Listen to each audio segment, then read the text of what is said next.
కాంగ్రెస్ సర్కార్ మీద full fight ఎవరు చేస్తున్నారు బీఆర్ఎస్ పార్టీ నుంచి అంటే టక్కు ఇంకెవరు ఎమ్మెల్సీ కవితనే అని చెప్పాలి అన్నట్టు ఆరాట పడుతున్నది కవిత.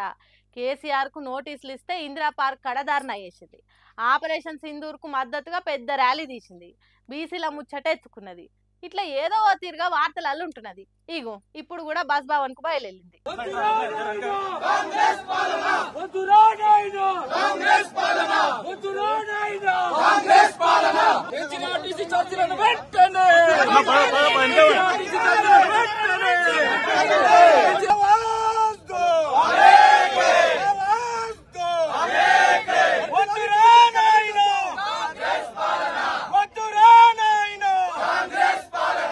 ఆర్టీసీ బస్సు పాస్ల రేట్లు పెంచింది కదా కాంగ్రెస్ సర్కారు. అగో అవి ఎంబట్ట తగ్గించాలే, లేకుంటే నేను అగ్గి మీద గుగ్గిలమైతా అన్నట్టు చేసింది బస్ భవన్ కాడ ఎమ్మెల్సీ కవిత. బస్ పాసులకు రేట్లు పెంచితే తిప్పల పడే విద్యార్థులను కాకుండా తెలంగాణ జాగృతి కార్యకర్తలను ఎంట పెట్టుకుని పోరాటానికి దిగింది. వద్దురా నాయన కాంగ్రెస్ పాలన, పెంచిన ఆర్టీసీ ఛార్జీలను తగ్గించాలి అనుకుంటా బస్ భవన్ దిక్కు నడిచింది. బీఆర్ఎస్ పార్టీ తరఫున పోరాటం చేస్తే ఎమ్మెల్యేలు లీడర్లు రాలేదనే మాట వస్తుంది కాబట్టి తెలివిగా కవిత జాగృతి తరఫునే పోరాటం చేస్తున్నది. పార్టీ కార్యకర్తలు ఎమ్మెల్యేలు రాకున్నా తిప్పలేమున్నదని ఇట్లా చేసింది కావచ్చు.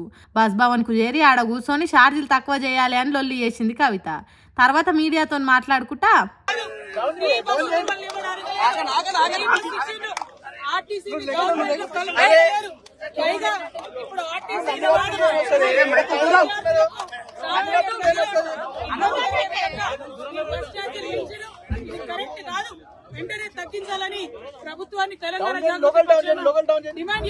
ఇన్నరా ఫ్రీ బస్సు ఎవడు అడగలేదు.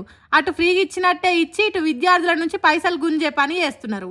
అంతేకాదు ఆర్టీసీని సర్కార్లో విలీనం చేస్తామన్నారు, చేసిండ్రా అని అడుగుతున్నది. ఇట్లా మాట్లాడుతుంటేనే పోలీసులు వచ్చి ఎమ్మెల్సీ కవితను అరెస్ట్ చేసిండ్రు. హైదరాబాద్లో ఉన్న చంద్రాయనగుట్ట పోలీస్ స్టేషన్కు తీసుకుపోయినరు.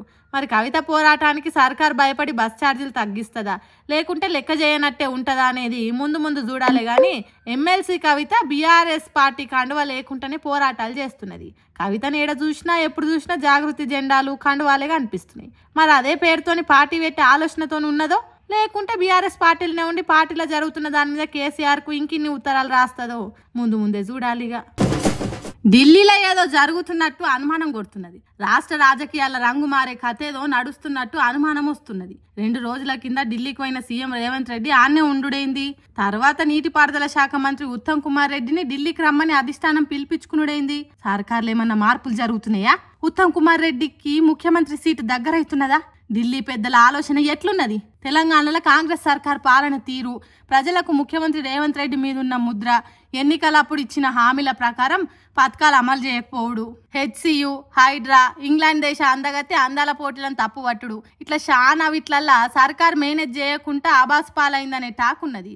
వీటన్నిటికీ రిపోర్టు ఢిల్లీ పెద్దల దగ్గర ఉన్నదో ఏమో.